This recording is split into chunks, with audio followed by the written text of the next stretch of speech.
This is my Radio Shack video sound processor. It was manufactured for Radio Shack, and this is today's retro review. But first, if you like these product review videos, please subscribe, rate, and comment. If you want to know when I post a new video, click the bell icon up top. Now let's do this. I purchased my device around 1986. That was still in the quad sound movement era. Quad sound, or four-channel sound, was the direction music was heading for home systems. Classical, pop, and rock was part of this trend. The VHS, Betamax, Selecta-vision, Laser Disc battles were raging on. And one of the whistles Selecta-vision and Laser Disc had was four-channel sound. CBS adopted CX audio encoding. CX stands for compatible expansion. This was for vinyl records, then it migrated to CBS Laser Disc projects. RCA also used it on their Selecta-vision disc. Pioneer Video, yeah, that Pioneer, discovered that CX encoding also improved disc picture quality. You may have noticed I said nothing about Dolby.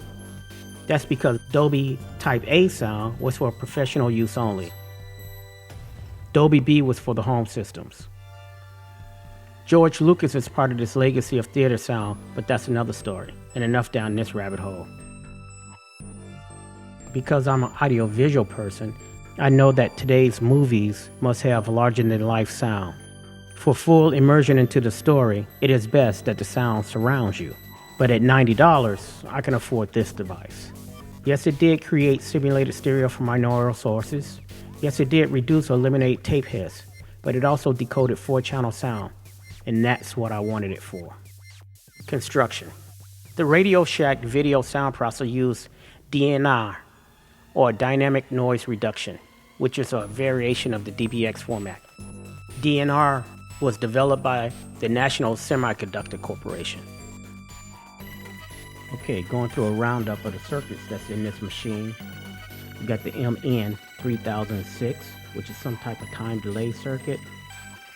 LN1894, which is the DBX, or the sound. LN1894, which is the DBX, or noise reduction circuit. Got the NJM455, Bravo Delta Delta, which is some type of op-amp amplifier. Have LC4070 Bravo, which is discontinued. I can't even find out what that is. Then you have the LM339 Nancy op-amp comparator detector. You got a LC4016, which I can't find any data on it. All these circuits are obsolete, so it's pretty much next to impossible to find these things. Then the last one that rounds up this is the MC78M15. On the screen right now, you're looking at the LM1894 in both sides. You're looking at it on the left side and you're looking at the right side. Pin 1 is your power coming in, and then pin 7 is ground.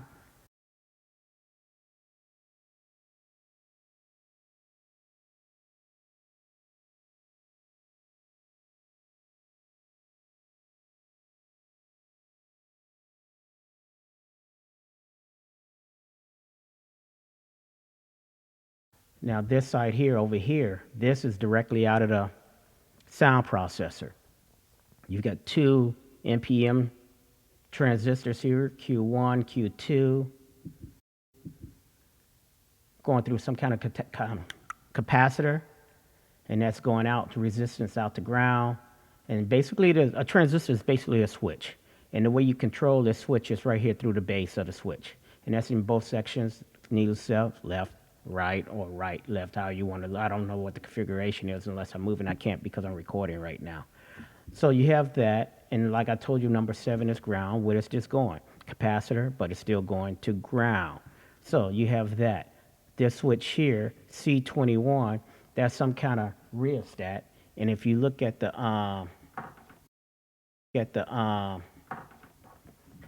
front of the processor, that would be the one all the way to the left that says DNR, noise reduction. And so you have to switch to turn it on. And I don't even see the on switch on it, but I see the rheostat where you adjust how much noise reduction you want. Oh, there's the rheostat. Here's the off and on switch right here. Here's a variable resistor. That's what that is. So you have this right here, which is inside the machine, but this is the one you're going to adjust. What I was showing you earlier, or trying to show you earlier, you have right here. Here's your. I told you earlier that this thing can turn mono into simulated stereo. Here's the switch for that, which is switch number. That's the middle switch, literally in the center of the machine. And then below that, you have your tape monitor switch, which is right here. And then to go back over here, this is actually what I wanted to look at. What's the sound expander? This is what gives you your surround sound. So this is all part of your surround sound circuit here. All this in here. This up here is your noise reduction. This is sound, simulated to create your 4-channel sound out. So as it goes through, I'm using my finger instead of my mouse. As it goes through these op amps, these series of op amps, the signal comes out.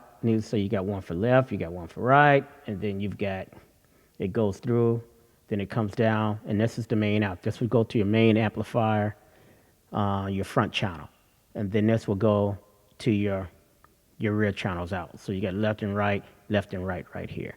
So that's what you got for your surround sound. So like I said, this is, what is that? 45. This is, okay, I know it's an op amp. I'm looking at it. But I could not find what type of op amp, what it did. So without a spec sheet, I was stuck. Here's your time delay right here.